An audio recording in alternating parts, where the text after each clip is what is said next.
So I was told to make pounded yam for dinner. I actually forgot I wanted to make this vlog, so I started recording late. I'll still brief you how it started. So I started by cutting the yam. I think I peeled about 12 pieces. After cutting the yam, I rinsed it and I started cooking it. The yam was a bit hard, so it took a longer time to cook. The yam was finally soft enough. I transferred it into the gourmet. I'm not sure if it's called a gourmet, but I'll call it a gourmet. So this is me pounding the yam to make the job easier for the gourmet. Can you imagine? Spend money to buy something, yet I'm still making the job easy for it.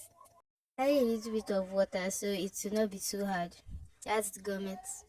Then I adjusted the timer so that I won't have to go out and then come back again. So I just set the time to 3 minutes and 30 seconds.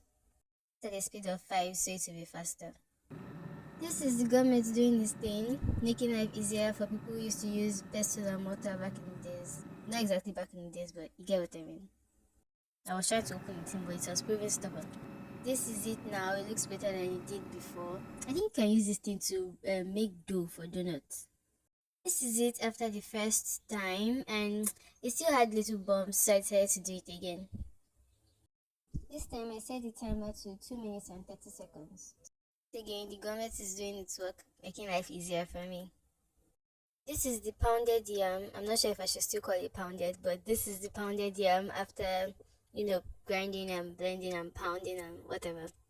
And that brings us to the end of the video. If you like this, please like, share, and subscribe. Thanks for watching and see you next time.